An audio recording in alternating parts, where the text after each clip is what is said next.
Muy buenas tardes a todos. Gracias por asistir e inscribiros en este webinar por parte de AEDET para hacer la presentación de la guía sobre amianto. Lo primero, vamos a comentaros qué es AEDET. AEDET es la Asociación Española de Demolición y Descontaminación y Corte y Perforación, que proviene de la fusión de la Asociación de Descontaminación y Residuos Peligrosos y la Asociación Española de Demolición Técnica, Corte y Perforación. Entre sus funciones, pues están aglutinados proveedores, contratistas e ingenierías, proveedores de todo tipo de equipos, maquinaria, contratistas, empresas que ejecutan trabajos e incluso que buscan a empresas que quieren ejecutar sus servicios, e ingenierías de todo tipo con las especialidades de demolición, desamiantado, corte, descontaminación, perforación. Todos sus miembros están asociados dentro de esta gran asociación que es AEDET. ¿Qué tipo de iniciativas lleva a cabo AEDET? Pues entre ellas la publicación de diferentes guías, como esta, que gracias a la colaboración de todas las entidades se ha podido sacar a la luz. Es la guía de amianto, pero tiene otras como guías técnicas de demolición, etcétera. Eventos que actualmente, y dada la situación que tenemos con la pandemia del COVID-19, pues es imposible hacerlos presenciales y nos tenemos que quedar con los virtuales. Cursos de formación de todo tipo de especialidades asociadas a sus asociados.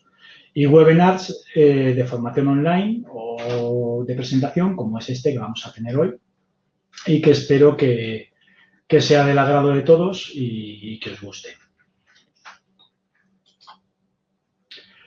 ¿Qué vamos a hablar hoy? Pues hoy vamos a presentar la guía de amianto. Esta guía es un documento que hemos elaborado para ayudar a cualquier persona profesional que durante una de las ejecuciones de su proyecto, ya sea una demolición, una reforma, una inspección, se encuentre con amianto en su rutina diaria o en su empresa, tenga amianto en sus instalaciones.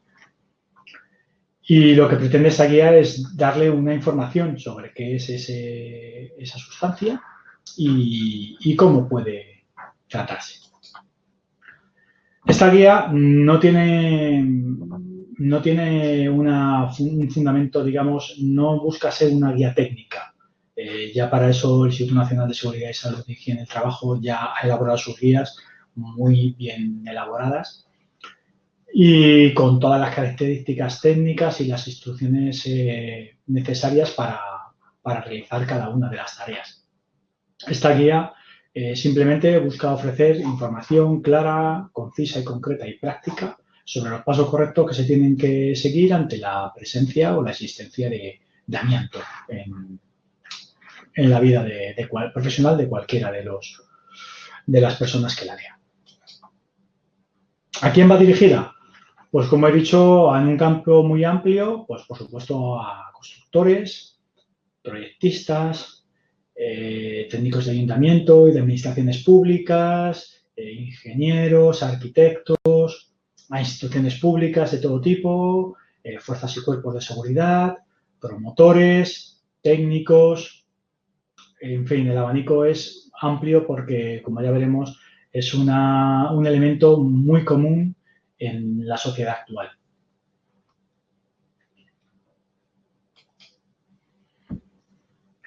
¿Qué contenidos va a incluir esta guía?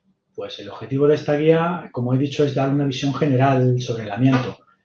Nos va a contar en qué lugares la podemos encontrar, qué tipo de amianto, cómo identificarlos, qué debemos hacer si lo identificamos o si lo encontramos, o qué tareas debo ejercer si creo o sospecho que puede haber amianto en mi instalación. ¿Qué labores o a quién debo contratar para hacer un desmontaje, un mantenimiento? ¿Cómo debo gestionar este residuo y transportarlo? ¿Y cuál es la mejor forma de eliminación? Las responsabilidades legales y las normas que debemos seguir y los riesgos que implica la presencia de esta sustancia en nuestro día a día.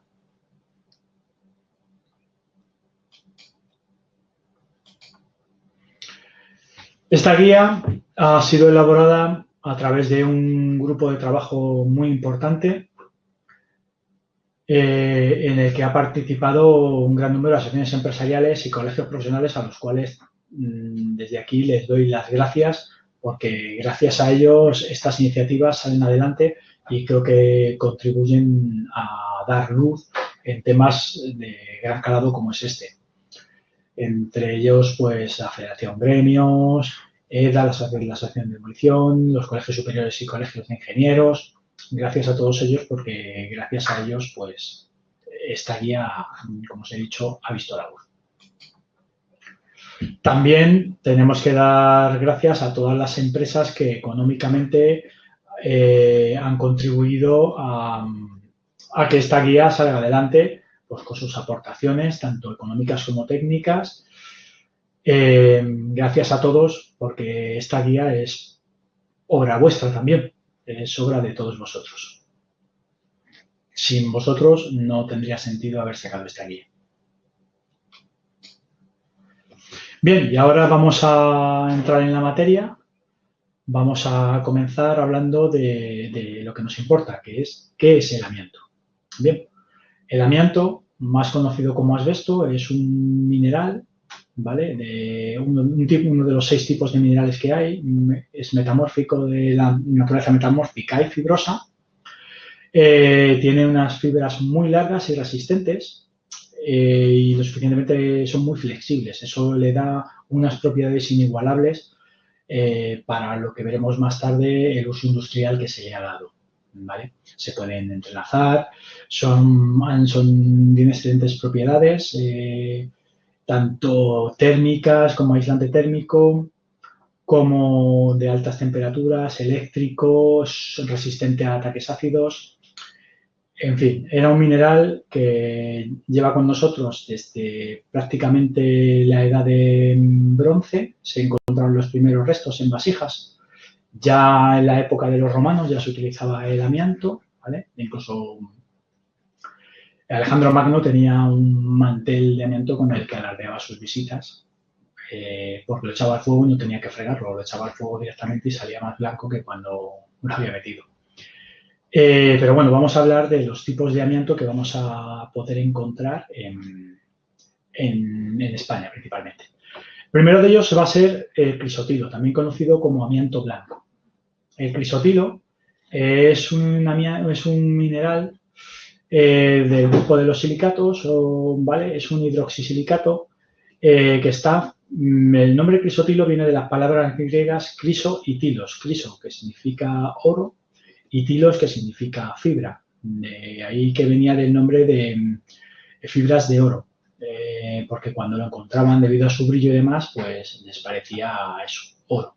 ¿Vale? De ahí viene el nombre de crisotilo. Es un mineral de tipo serpentina, ¿vale? Y por tanto, veréis que las fibras están enredadas como una madeja, a diferencia de los otros dos que vamos a ver, que son la amosita y la cociolita. La amosita, en este caso, realmente el mineral es la grunerita.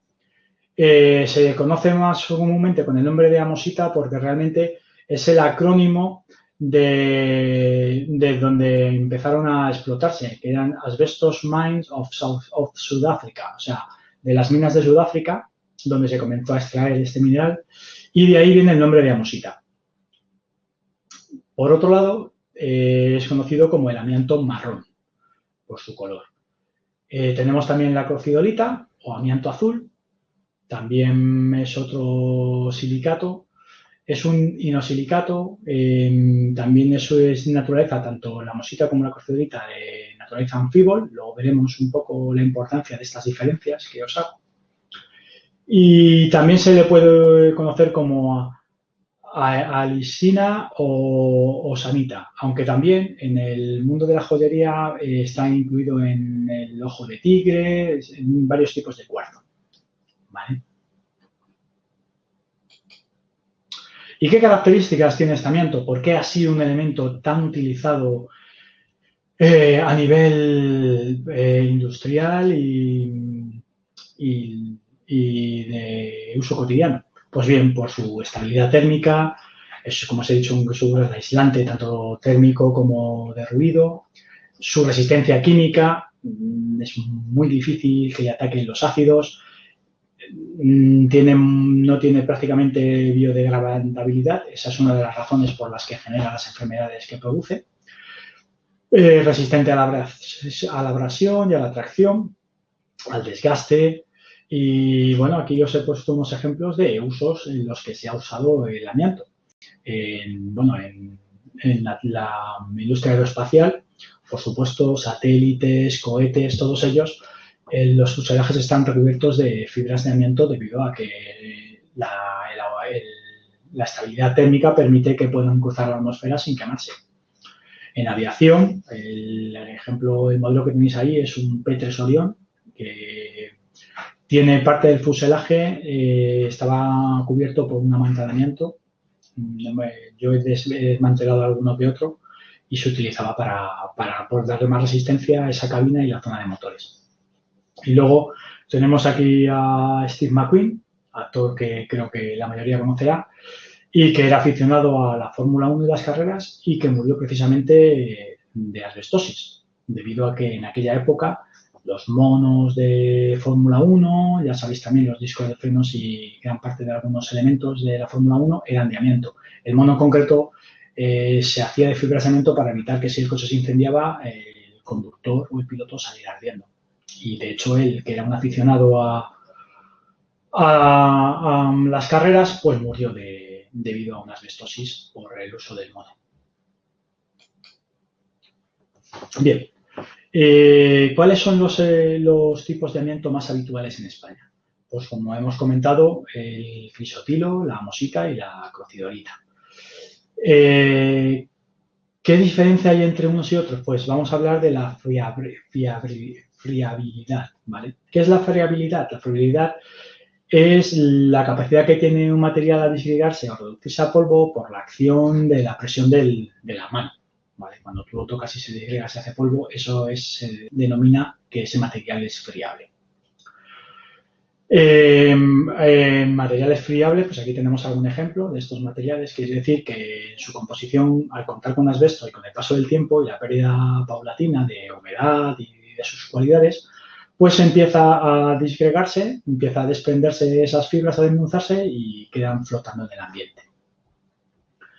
¿Y cuál es un material no friable? Pues aquel cuyas fibras están aglutinadas o encapsuladas en otros materiales que le hacen estar entrampadas, como es el caso del fibrocemento, que al estar el amianto, las fibras de amianto embutidas en el cemento, pues hacen que no sea friable y sea más difícil que se desprendan esas fibras de él, aunque con la degradación y las roturas, por supuesto, también se pueden desprender.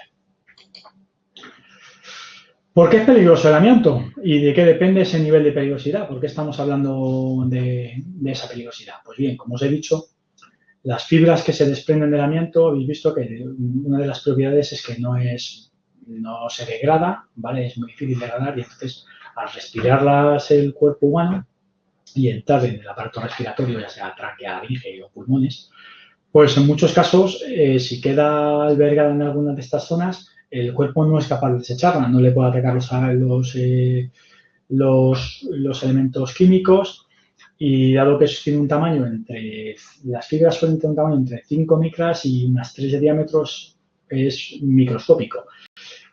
Como tiene una biopersistencia elevada, pues el cuerpo intenta expulsarlos o lo que hace es generar alrededor de él un nódulo que se convierte en un carcinoma. Y eso es lo que produce el cáncer y de ahí la muerte. Es cierto que esta enfermedad se desarrolla con los años, tarda entre 20 y 30 años en desarrollarse. Dentro de estas enfermedades, pues con las fibras de amianto, como hemos dicho, había dos tipos, serpentinas, que son el caso del crisotilo, y anfíboles, que es de la naturaleza de la crocidolita y la mosita. Las serpentinas, como veis aquí en la foto, he dicho que eran un poco menos peligrosas por la naturaleza de la fibra. Como veis, es una fibra curvada, está enredada, tipo un ovillo, una madeja, y por tanto, al respirarla es más difícil que queden clavadas en alguna de las partes del aparato respiratorio. En cambio, los anfíboles, como veis, son fibras rectas y como agujas y era más probable que se quedaran albergadas en alguno de los elementos del aparato respiratorio. Por eso se considera que el crisotilo dentro de la peróxido de amianto es el menos peligroso y la acrocidolita y la hemusita los más peligrosos. Como he dicho, en efectos para la salud, pues veis que hemos dicho que la enfermedad suele desarrollarse entre 20 y 50 años, tiene un periodo de latencia muy largo, ¿vale? Porque las fibras dañan al individuo, pero como os he dicho, se genera un nódulo que va a generar un carcinoma y eso va desarrollándose con el tiempo. Las enfermedades que desarrollan, pues las tenéis aquí: asbestosis, placas pleural, mesotelioma, tumor de laringe, si se queda en la laringe o de faringe. Y bueno, pues es que la exposición a amianto lleva desde los años 30. Los años 30 fue cuando empiezan a desarrollarse la explotación del amianto en minas, y entre los años 30 y 40 es cuando mayor extracción se realiza en minas, y es cuando la gente se da cuenta que los mineros de las minas desarrollan este tipo de enfermedad.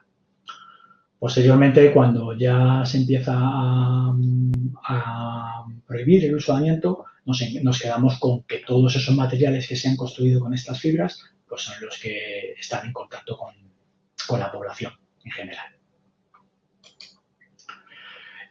¿Dónde podemos encontrar amianto? Pues que actualmente, aunque está prohibido el amianto, hay cientos de aplicaciones en las que se ha utilizado el amianto. Desde canalones, pavimentos, cubiertas, enchufes, cortafuegos, mantas ignífugas. Tenéis aquí un esquema de, bueno, cientos de lugares donde se puede encontrar el amianto. Aquí en España un poco menos, en las zonas del norte donde más se ha utilizado, Galicia, País Vasco, Asturias. En Europa, en una gran cantidad de lugares. En Estados Unidos en Inglaterra mueren 4.000 personas al año por amianto, ¿vale? Y ahí, pues como veis, en tuberías, en aislamientos, placas del techo, incluso en las cisternas de los inodoros eran de un material con amianto que les hacía más resistente, canelones. Esto a nivel de particular y esto a nivel industrial. A nivel industrial, pues exactamente igual: las cubiertas, los sellos de la junta, las calderas, los techos, los canalones. Cientos de lugares que existen con amianto, y que, claro, la prohibición existe, pero el amianto, no se fabrican materiales con amianto, pero el amianto está ahí porque el material sigue existente. ¿Y por qué se ha utilizado en el pasado? Pues porque, como hemos dicho, tenía unas cualidades increíbles, debido a, pues, esas capacidades físico-químicas que presenta. En España, pues eso, desde los años 40 y hasta los años 70 es cuando más se ha producido el uso de amianto. Se producían 5 millones de toneladas de amianto en aquella época. Finalmente, a partir del 95, con la prohibición, se bajó a 3, pero las primeras prohibiciones aparecen en el 84 y las últimas ya en 2001, cuando se prohíbe el amianto totalmente a nivel europeo. Pero aún así, actualmente hay países, como es el caso curioso de Canadá, que tiene prohibido el amianto en su país, incluso el uso de eso, pero exporta amianto. Canadá, Zimbabue, China, Rusia, Perú, son países que exportan amianto actualmente a países en vías de desarrollo, donde en su fabricación siguen utilizando amianto.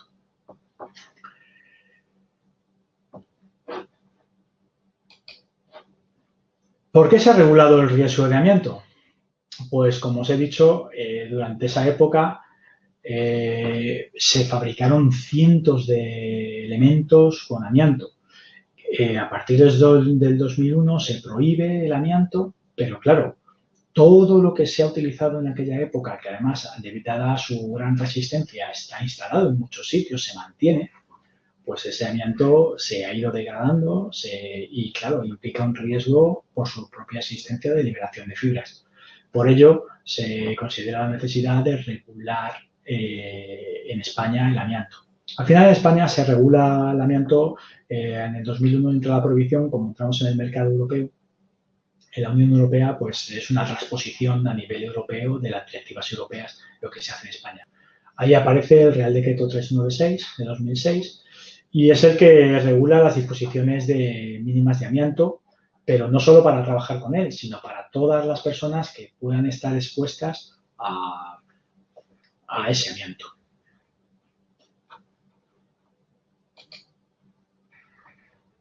Este Real Decreto recoge todo, pero no solo para las personas que trabajan con amianto, sino para todo aquel que esté expuesto o pueda estar expuesto a amianto. No tiene por qué trabajar con él, sino que en su centro pueda existir amianto. Entonces, de los límites de exposición, las evaluaciones de riesgos, los seguimientos médicos, los equipos de protección de las vías respiratorias que son necesarios, las medidas de higiene que hacen falta para trabajar con ellos, los planes de trabajo, cómo se deben elaborar, cómo se tramitan, qué formación necesitan los trabajadores para poder trabajar con amianto. Bien. Y aparte de la normativa, claro, ¿qué responsabilidades hay por trabajar con amianto? Bien, pues ese es el objetivo de la guía. Queríamos comentar cuáles son las responsabilidades. En el caso del promotor, como todo el mundo sabe, el promotor, por la ley de prevención, es el que se encarga de confeccionar el proyecto de ejecución de una obra. Y, por tanto, pues tiene la responsabilidad a nivel de prevención de riesgos laborales de incluir un estudio de seguridad y conocer los riesgos existentes en esa obra, porque se los tiene que trasladar al contratista para que él los conozca. Por tanto, debe prever la retirada de residuos con amianto si existen, puesto que hay una directiva europea que solicita que los elementos que sean con amianto se retiren al final de su vida útil o si se encuentran en mal estado. Debe asegurar que ese amianto es correctamente gestionado, puesto que es el responsable de la obra. Y, por tanto, tiene que disponer de la documentación que acredite que esos residuos han sido gestionados correctamente, porque no olvidemos que el amianto es un residuo peligroso. El contratista, pues el contratista exactamente igual, él va a ejecutar la obra que le ha solicitado el contratista y, por tanto, o sea, el promotor. Por tanto, él, a través del estudio de seguridad, tiene que elaborar su plan de seguridad y conocer esos riesgos que el promotor le ha dado de la obra. Él tiene que incluirlos en su plan de seguridad y trasladarlo a todas las contratas que trabajen con él. Debe, además, analizar si existe algún elemento extraño o él detecta alguna anomalía, algún elemento, debe informar al promotor, puesto que la seguridad depende también de él y el promotor puede no haber visto ese riesgo. Por tanto, también es una responsabilidad legal suya. Los especialistas de amianto, ¿cuáles son sus responsabilidades? Pues la primera, cualquier especialista que se dedique a desamiantado, como hemos dicho, debe estar inscrito en el RERA, que es el registro de empresas con riesgo de amianto. Deben elaborar y tramitar los planes de trabajo previos a la realización de cualquier desamiantado. Debe seguir una evaluación de riesgos y de sus trabajadores, como marca el Real Decreto 396. Debe proveerlos de equipos de respiración adecuados y asegurar que los procedimientos de trabajo y las medidas preventivas que la redacción del plan se cumplen. Que los trabajadores no están sometidos a grandes exposiciones de amianto y debe realizar las mediciones necesarias para confirmarlo. Los trabajadores, como buenos conocedores del amianto, primero tienen que tener una formación específica de ese amianto, ¿de acuerdo? Deben conocer perfectamente la naturaleza de la materia y el trabajo que van a realizar. Deben conocer, si van a hacer el desamiantado, el plan de trabajo y seguir sus pasos uno a uno, porque está relacionado con la seguridad y con su salud. Deben hacer uso correcto de los equipos de protección individual y me consta que así lo hacen porque ellos saben la peligrosidad que implica el que no cumplan con las normas de seguridad. Deben limitar la exposición de amianto en la medida de lo posible para que no se desprendan fibras y asegurarse que se descontaminan siempre que dejen la obra y que nadie ajeno al trabajo desamiantado accede a ello. Esto es algo muy importante y en otros países como en Inglaterra, el hecho de que un trabajador salga sin pasar por la medida de descontaminación puede suponerle causas penales a él por riesgo para el resto de la población. Le pueden meter en la cárcel. O sea que es algo importante. Los transportistas. Pues los transportistas, como hemos dicho, intervienen en esta operación, puesto que el amianto, una vez que lo hemos desamiantado, o bien dicho, lo hemos encapsulado, lo hemos almacenado, y hay que transportarlo al gestor de residuos. Por tanto, el transportista es el responsable de llevar ese residuo desde la obra al gestor. Pero para ello, esto, como hemos dicho, el amianto es un residuo peligroso. Por tanto, el transportista que realice el transporte tiene que ser un transportista autorizado. No solo un transportista autorizado para realizar transporte, sino la autorización específica de transportista de residuos peligrosos. Y dentro de esa autorización tiene que estar el ER correspondiente al amianto, como que está autorizado para transportar ese residuo. Debe disponer de, cuando hace el transporte, del correspondiente documento de control y seguimiento, como residuo peligroso que es el amianto, donde indica el origen y el destino de ese residuo. Y aparte, el amianto, hemos dicho, es un residuo peligroso y, por tanto, está incluido dentro del Acuerdo Europeo de Mercancías Peligrosas, el ADR, y, por tanto, está sometido a las reglas de transporte de mercancías peligrosas. Por tanto, tiene que llevar carta de porte, ficha de seguridad, ¿de acuerdo? Y los paneles correspondientes. Los gestores de residuos, pues exactamente igual. El residuo tiene que llegar a un gestor que, por supuesto, tenga autorización y licencias adecuadas para su correcta gestión. No vale un vertedero de inertes, porque el residuo de amianto es peligroso y hay millones de vertederos de inertes llenos de amianto que no es su lugar. Él tiene que tener su autorización como residuos peligrosos y, por supuesto, para ese ER. Dentro de los gestores podemos encontrarnos dos tipos. El gestor intermedio, al final es un centro de transferencia que recoge pequeñas cantidades de ese residuo y aglutina para luego mandar a un gestor final que será el que le dé el destino final donde va a quedar este residuo. En este caso, por amianto, luego lo veremos, pero el único destino que existe es el vertedero de seguridad, un agujero de seguridad, donde poder enterrarlo, porque no tiene otro tratamiento actualmente. Bien, empezamos con la descontaminación del amianto. ¿Qué hay que hacer antes de descontaminar el amianto? Primero hay que saber si hay amianto o no. Para ello, lo primero que hay que hacer es una investigación previa, más esto es survey, que sería en Inglaterra, para conocer si existe amianto en las instalaciones y qué tipo de amianto hay y en qué estado se encuentra. Esas tareas son las tareas que realizan de investigación, identificación y cuantificación, elaborando un informe que marque qué riesgos hay en ese edificio. En el caso en España se usa menos, pero en Inglaterra todos los edificios tienen un informe de amianto. De hecho, los centros comerciales tienen que hacer un asbestos survey y renovarlo prácticamente anualmente para ver el estado de ese amianto. Porque, como os he dicho, la gente que entra a comprar está sometida a que pueda respirar esas fibras y, por tanto, eso es un riesgo. ¿Qué implica esta investigación? Pues esta investigación la tiene que hacer primero una empresa especializada que sabe qué amianto, dónde tiene que buscar, dónde puede encontrar el amianto. Se deben tomar las muestras, llevar al laboratorio de microscopía para que a través de los microscopios se puedan definir qué tipo de amianto es. Porque es importante identificar el tipo de amianto, ya que luego el planteamiento o la forma de trabajo del amianto será distinta de un tipo de amianto que hemos visto, si es crisotilo, si es amosita o corfidolita. Es importante que este informe, además, tenga una cuantificación de la cantidad del volumen que hay, en qué estado está, la ubicación, el tipo y naturaleza y que quede marcada la zona, saber si está muy degradado y hay que limitar o cerrar, precintar esa zona para que no accedan trabajadores para que puedan someterse a esas fibras.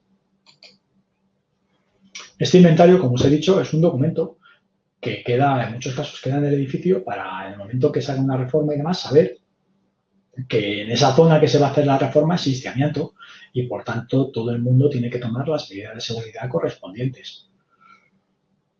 Este documento es vivo. ¿Por qué? Porque el amianto, como hemos dicho, en algunos casos se puede degradar y, por tanto, hay que ver en qué estado se encuentra para ir actualizando este inventario. O si se ha hecho alguna reforma y se ha eliminado, poder actualizar el inventario del edificio, el libro del edificio o de la instalación. Para el desamiantado, lo primero que va a hacer falta es un plan de trabajo. ¿El plan de trabajo que incluye? Pues es la tarea. Una vez que hemos identificado el amianto, sabemos qué tipo es, qué cantidad, en qué condiciones se encuentra, podemos elaborar un plan de trabajo de cómo vamos a actuar sobre ese mineral, sobre ese amianto, con qué técnicas, cuántas personas. Todo eso lo tendremos que elaborar en el plan de trabajo que se presentará en la comunidad correspondiente y será aprobado por ella para poder realizar el trabajo. ¿Y en qué consiste el desamiantado? Pues como os he dicho, una vez que se presenta el plan de trabajo, implica una planificación del trabajo previa, es decir, antes hemos hecho el inventario, hemos analizado la zona, tenemos que saber si es accesible, si no, con qué medios cuenta, porque todo eso nos va a hacer falta para el trabajo de desamiantado, conocer eso para redactarlo en el plan de trabajo y una vez que está redactado, pues habrá que aislar la zona afectada donde vamos a trabajar para que ningún trabajador ajeno a la zona donde estamos trabajando pueda acceder y contaminarse con las fibras de amianto, realizar el trabajo y retirar el amianto, pero antes de sacarlo de esa zona que está aislada hay que acondicionarlo para el transporte, encapsularlo en las bolsas de residuo correspondientes que lo mantendrán encapsulado para que no pueda liberar fibras mientras está almacenado. Será posteriormente cuando limpiemos y descontaminemos la zona para confirmar que no queda ninguna fibra en la zona donde hemos estado trabajando. Verificaremos que la zona donde hemos estado trabajando con una medición ambiental o si es necesario no posee fibras en el ambiente que puedan respirar luego el resto de trabajadores que puedan acceder más tarde cuando ya no estemos a la zona. Y una vez que hemos terminado, daremos esos envases contaminados al transportista para llevarlos al gestor.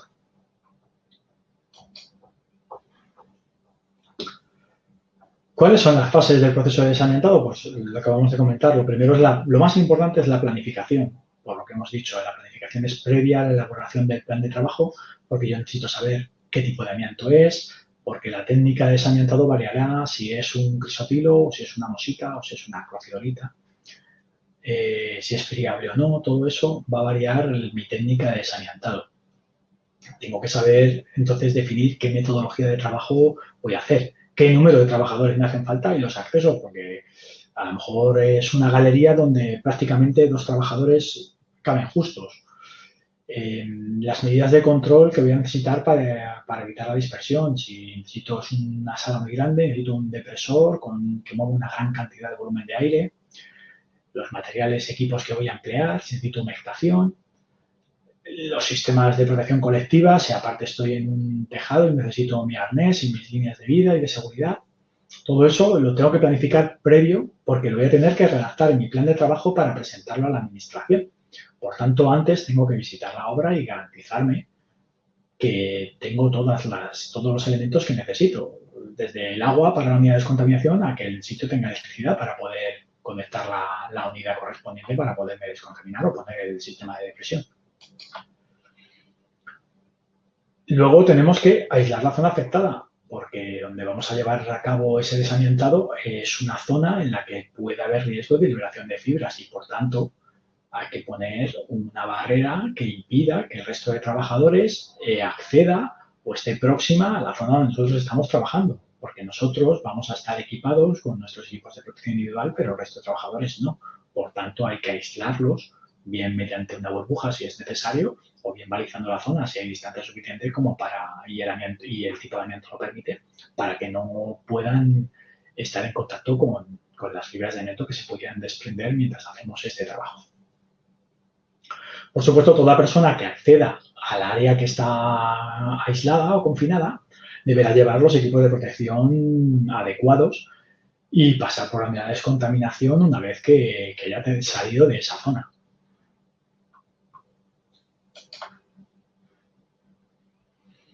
Bien, para hacer el desamiantado vamos a ver qué fases tenemos tenemos que hacer en la retirada de amianto. Como hemos dicho, teníamos que conocer la naturaleza del tipo de amianto porque, claro, si es un amianto no friable, pues se intentará primero quitar las piezas enteras, puesto que si se rompe, como hemos dicho, el amianto friable estaba encapsulado en cemento o en una estructura bastante más dura que impide que se liberen las fibras, pero si lo rompemos se realizará la liberación de fibras. Por tanto, hay que intentar no emplear medios mecánicos, eliminar las piezas enteras y si en algún caso es imposible sacar las piezas enteras, humectarlo con un aglutinante para minimizar al máximo la liberación de fibras.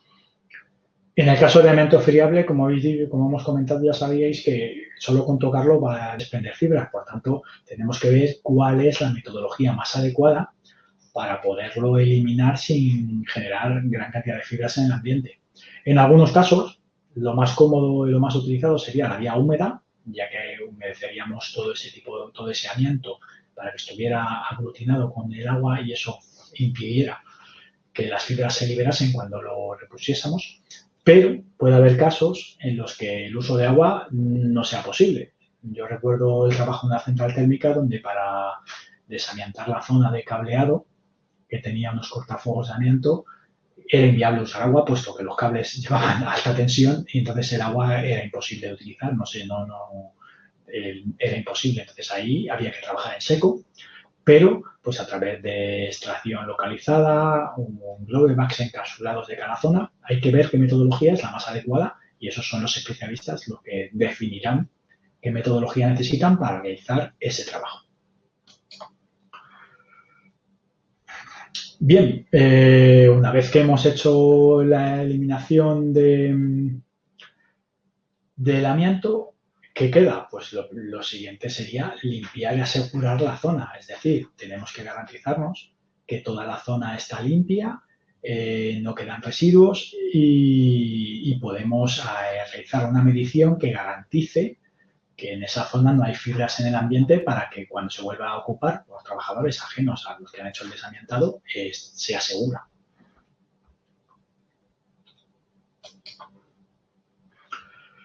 Bien, como hemos dicho, hemos quitado el amianto, hemos garantizado que la zona donde hemos estado trabajando es segura, hemos hecho una medición medioambiental para garantizar que las fibras en el ambiente son inferiores a los valores mínimos, pero ahora hemos sacado el residuo que lo hemos encapsulado para acondicionarlo para el transporte y, por tanto, ahora hay que prepararlo, etiquetarlo como residuo y subirlo al transporte. Bien.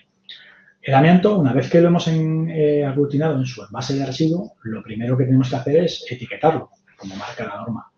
En este caso, llevará dos etiquetas. Por un lado, la etiqueta de riesgo de amianto, ¿vale?, que indica que ese residuo es amianto, y por otro lado, como es un residuo, la etiqueta correspondiente a la normativa de residuos, con su LER, el 170601 que veis ahí, sus códigos, su fecha de almacenamiento, puesto que al ser un residuo peligroso, el amianto puede estar almacenado como mucho 6 meses, el origen y el destino de ese amianto, o sea, quién lo ha producido, quién es el productor del residuo y a qué gestor va a ir. Todo eso tiene que estar en la etiqueta de ese amianto que hemos encapsulado y que hemos dejado en su correspondiente saca o envase. Las mediciones ambientales y la protección del entorno, como hemos comentado, los trabajadores que estén trabajando en amianto deben garantizarse que durante el trabajo no están sometidos a valores elevados de amianto mientras hacen ese proceso. Por tanto, hay que hacer una medición personal de ellos, de cada uno de ellos, para garanticen que en los trabajos no han sido sometidos o no se han liberado fibras durante su trabajo que puedan afectar a su salud. Y por otro lado, como hemos comentado, una vez que hemos terminado el trabajo, necesitamos saber si en el ambiente quedan fibras para garantizar que cuando nos vayamos o quitemos el encapsulamiento o el aislamiento de la zona, no hay riesgo para el resto de trabajadores cuando accedan a esa zona, ¿vale?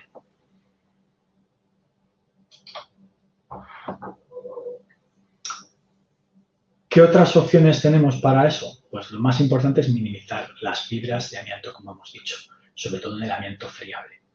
Para ello, lo más importante, como hemos dicho, es intentar retirar los materiales enteros y sin fragmentarlos. Si es un material friable, pues aumentarlos, humedecerlos o extracción localizada. Y lo más importante, la ventilación. Ventilación y uso de aparatos de ventilación adecuados con filtro EPA como el depresor que veis ahí, que es lo más importante en estos trabajos. Garantizar que hay una ventilación y un flujo de aire que garantice que si hay una fibra en el ambiente, esa fibra va a ser atraída hacia el centro de aspiración, hacia el depresor, y va a quedar albergada en ese filtro EPA de partículas absoluto para que no pueda salir de allí. Formación a los trabajadores, por supuesto, ya lo marca el Real Decreto 396 y la Ley de Prevención. Ya hemos dicho que tienen que tener una formación específica para trabajar con amianto para que conozcan cada uno de los riesgos que implica el trabajar con amianto.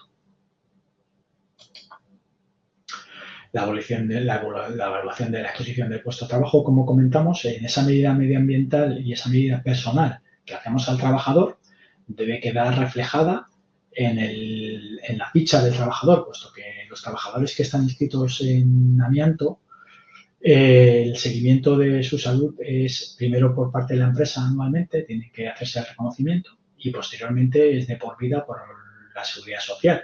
Entonces, todos los trabajos que hayan hecho deben quedar reflejados en su ficha con las mediciones personales que haya sido sometido ese trabajador para esos trabajos. La protección de los EPIs, pues evidentemente son necesarios para este trabajo. Cualquier trabajador que vaya a realizar un trabajo de amianto, como mínimo debe llevar el mono desechable, una mascarilla autofiltrante FP3 o de filtro de partículas P3, guantes de nitrilos con puño elástico, botas de seguridad antideslizante y el arnés si va a trabajar en algún trabajo en altura. Todo eso, aparte de la unidad de descontaminación, es necesario para poder entrar a la zona de aislamiento. Cualquier persona que acceda a la zona de aislamiento de donde está el amianto necesita llevar esos equipos. La descontaminación, pues ya os he dicho que es obligatoria. Una vez que sales de la zona de encapsulamiento o de la burbuja donde estás trabajando con amianto, tienes que pasar por la unidad de descontaminación para poder eliminar con seguridad los EPIs que llevas contigo, que pueden albergar fibras en ellos, y descontaminarte tú. Por tanto, según el tipo de unidad, si es de 5 módulos o de 3, pues tendremos que quitarnos el traje de amianto, ducharnos y posteriormente en la zona limpia ya vestirnos con la ropa de calle fuera de la zona de confinamiento, que es la que garantiza que fuera no haya amianto ni fibras.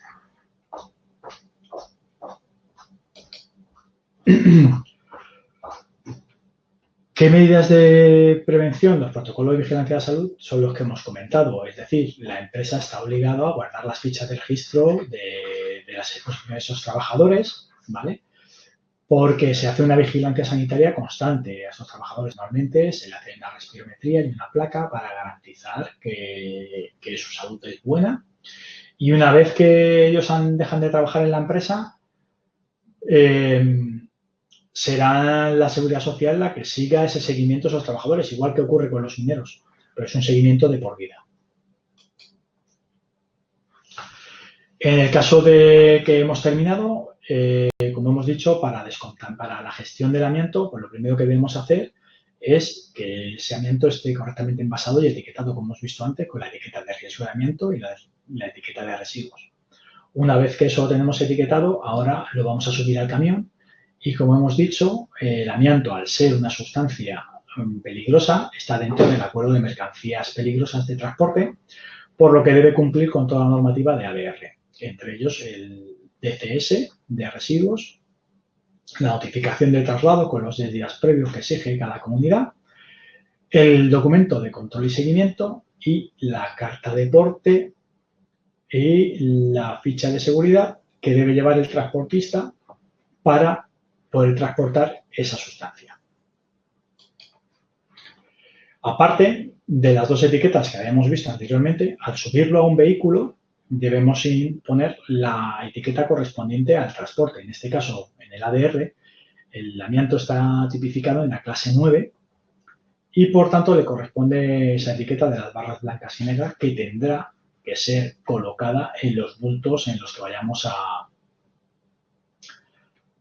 subir al camión. Las sanciones de ADR por la falta de etiquetado de estos bultos es de 2.001 euros por bulto mal etiquetado. Es decir, si no lleva las etiquetas de transporte, no las de residuos, sino transporte, porque es una normativa aparte, son 2.001 euros de sanción. Y bien, una vez que el transportista ha cargado los envases o las sacas en el camión, vamos al gestor donde se da destino final a este residuo.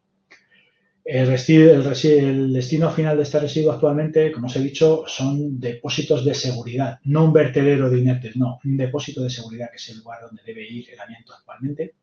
Se entierra en un vaso encapsulado y esa celda es la que está aislada, de tal manera que esa celda siempre queda identificada con la presencia de amianto y aunque se clausurara el vertedero o se cierre, deberá remitirse al órgano competente la celda donde está albergado el amianto.